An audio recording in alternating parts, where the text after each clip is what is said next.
in a moment of great fear and great division. Do not believe the lies they tell about us. He better not hang around this part of the country. Let me know. Please, señorita. Call me what the ladies call me. We are federales and bring other things to Mexico. Nobody call him grandpa. Nice up, eh? Vedi uma capa que sia velutinho parecia uma brasileira.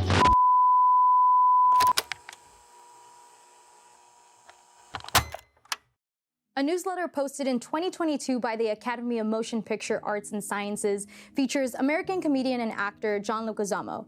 And in this piece, he says, quote, "I stayed out of the sun so I could work. I definitely would not go in the sun for years. It was a conscious thing because I could work, and all the Latinos that made it so far, a lot of them were all light-skinned." Now, the issue here is that this is not even an option for many Latinos. Many cannot pass as white, and this directly affects their access to representation and roles. This lack of opportunity is tied to colorism, and Leguizamo explains how he used to avoid the sun in order to remain light-skinned, because looking white enough opened opportunities for him, but getting too dark was seen as a problem. Why? Because appearing too Latino could limit his chances in the industry. Now, according to a 2021 Pew Research Center study, 62% of Hispanic adults say having darker skin color hurts their ability to get ahead in the US, while 59% share that having a lighter color helps Hispanics get ahead. Now, fast forward to 2025, colorism and unequal representation remain persistent struggles in the media. I'm Lina Naranjo, and today we're diving into the experiences of Latinos in TV and film, especially the challenges they continue to face while sharing their talent to the world. I spoke with Cal State Fullerton Associate Professor of Chicana and Chicano Studies, Dr. Marciel Obando, and Muse TV owner Michael Sandoval, to gain a better understanding of what conversations need to take place in order for the Latino community to move forward with strength. Because of my last name, it felt like I was pulled to a Latino publicist. Some of the things that I've faced is the fact that, like, you see Sandoval, and sometimes I wonder if they even look at the work that we do, and they're just taking, oh, Sandoval, he's Latino. Let's throw him to the Latino publicist. Some people seem hesitant to see themselves succeed, or maybe doubt themselves because of all the negativity that comes our way as Latinos. What do you think causes them to hold themselves back from experiencing success? I think they listen to it and they believe it. A lot of it's mental. I think a lot of Latinos do get to that point because our family set us at such a high bar. Sometimes it's hard to see if you could even achieve it. We don't talk enough. We don't tell our stories enough to our own families and show the stress that you go under, what it's like, what this pressure is like. But on the other hand, too, we need that pressure. We need that stress because it helps you. It's a balancing act that it helps you move forward. We're not born to hate ourselves. We're not born to second guess ourselves. That's all structural, you know? So it's not about whether or not we hate ourselves or what have you.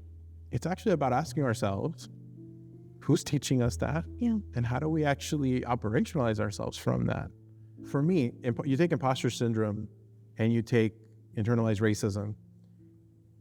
If we funnel that question through, what is the role of white supremacy in that? Everything that you see in film is Latinos being the cholo, the drug dealer, the guy picking fruit from the field. But yeah, we are that. There is that in our community. But there's also doctors, lawyers, business owners. One of the first Latinos who started La Pizza Loca owned Channel 22. And at one point owned the Phoenix Coyotes. In the Andean, it's called the Pachacuti, which is the catastrophe of colonialism. One of the strategies that the Spanish utilized was to intervene at the level of the family with how we viewed ourselves, Catholicism, and particularly ideas around shame, right? Guilt. Those were all explicit parts of their conquest.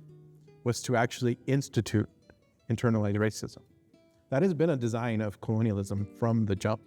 The idea of the gaze, G-A-Z-E, right? So like the sort of the gaze of the camera, right? Or the gaze of the other, that which is watching you, right? In the colonial context and in decolonial scholarship, that gaze has always already been defined by a very obvious colonialism and racism, which is, I'm gonna teach you about yourself and this is why, right? That is a semi-effective way of causing internalized racism. The main, most effective tool was actually to have the family do it, so that the colonizer never had to be in the room. It was already inherent in the family structure. I would distinguish between culture and power, right? Those films that are generating stereotypes are generating those stereotypes to be able to then closely align themselves within the context of the MAGA movement, right? How does MAGA attach itself so easily to the idea that Mexican and Central Americans are criminals, rapists, and so on and so forth? Media has been producing those narratives for decades, right? And it's not just US based. I could easily say like it wasn't always like this. It was getting better. And we saw that growth and we saw that change coming, especially during when Obama was president. You started seeing those changes. You started seeing Latinos not only just being leaders, but owning their own companies. And it wasn't until the last 10 years that we really saw a real struggle again, which I thought in my lifetime I would never see. But this, like I tell people, this isn't the first time. My parents went through that in the 60s. If you look at the sort of Latin American cinema before some of the more radical traditions formed in the 1960s, before that it was the hacienda, right? Indigenous folks and Black folks were the maids and the servants, right? And so like what's typically regarded as like the essence of that is plantation culture, right? And then, right, you get that in telenovelas as well. That is elite culture. That's elite power masquerading as culture. In the 80s, I mean, the ICE raids and everything else that's going on, I saw that when I was a kid. Things have not changed. The only difference is that they're putting blame and stereotyping us now even more. What do you think needs to be changed in order for that mindset to shift a little bit, instead of seeing a last name and assuming, oh, I'm not even going to take a minute or two to look over the content. I'm just going to opt them out.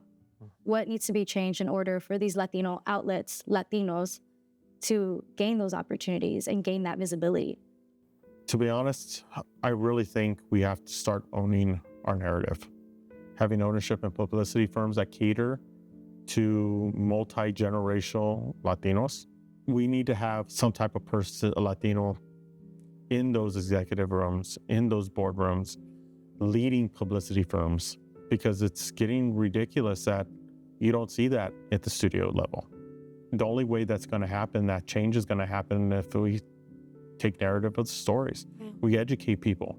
I don't think people would be looking at us the way they do at this time. And I think once that happens, the narrative changes. More people see it. More people see who we are.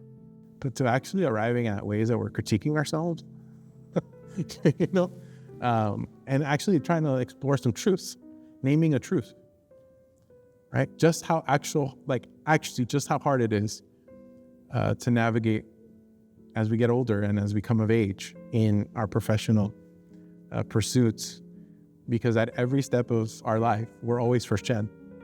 Like you'll be first gen college, first gen the next thing, first gen the next thing, first gen the next thing. Like that's a lifelong thing. And I think the care work there is what kinds of stories in media, what kinds of stories in our academic work, what kinds of stories in cultural production are we able to produce that allow us the space to deal with our complexity to arrive at a truth or a set of truths. Now, Latino stereotypes are seen everywhere in Hollywood, from musicals like West Side Story to films like Blood In, Blood Out. We've grown so used to these movies that we start to believe this is what defines the Latino community. But it's important to step back and recognize that these portrayals are not the representation Latinos are asking for, nor the reality of who we are. I chatted with actors and filmmakers at this year's Newport Beach Film Festival during the Mexican and Brazilian spotlights to hear what they had to say about the significance of authentic Latino storytelling and representation in the film industry.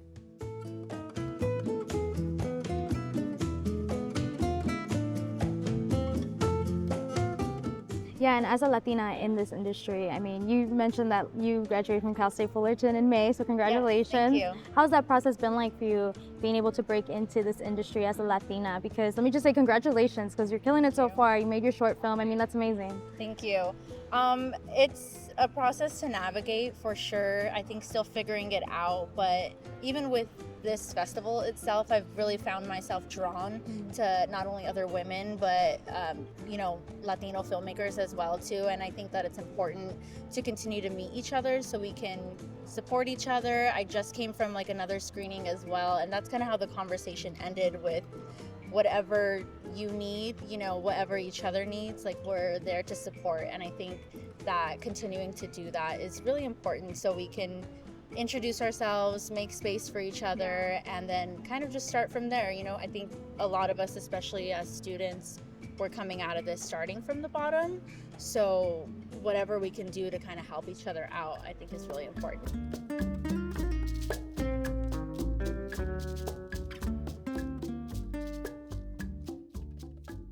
Now, I know you're also here to support The Secret Agent. I mean, how excited are you to be here tonight? I am super excited. I mean, first of all, I love the actor, Wagner Moura. Yeah. He's such an inspiration. Since I think he came to America to pursue his career here, that was already like my idol, like something that I look for until from now. And I know he's such a talented actor, and I do want, and I'm wishing, and I'm praying for that maybe it's a movie that's going to represent us for next year for Oscars. Now, I would like to know, because you talked a little bit about representation, you know, the main lead in this film being one of your idols, right? Like, how does that feel to be able to see and know that this film's being acknowledged tonight?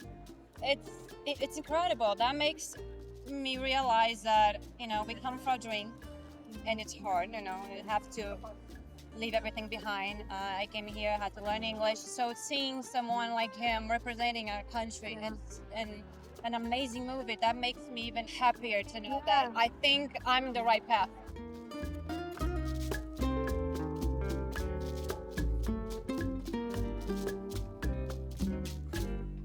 Throughout the week, you could just feel the energy through the screen. And this is just a glimpse of how powerful Latino creatives can be. One film in particular that touched many at the Newport Beach Film Festival was Frankenstein. The Oscar-winning director Guillermo del Toro's film explores themes of father-son relationships, forgiveness, acceptance, and most importantly, humanity. Frankenstein released on October 17th and is already receiving Oscar buzz. Guillermo del Toro is a native of Guadalajara, Mexico, and has always pushed the narrative of Latino excellence forward. When he received his star on the Hollywood Walk of Fame in 2019, he said, "Do not believe the lies they tell about us. Believe in the stories you have inside, and believe that we all can make a difference, and that we all have stories to tell." This is the same message many Latino creatives have been pushing for generations. And that is up to us on which stories we choose to embrace. The ones that show our humanity through artistry of Latino visionaries, or the ones that continue to label the Latino community. Latinos don't need to play the stereotype, the drug dealer, the maid, the immigrant, the spicy Latina, for audiences to feel something. They just need to be seen and understood.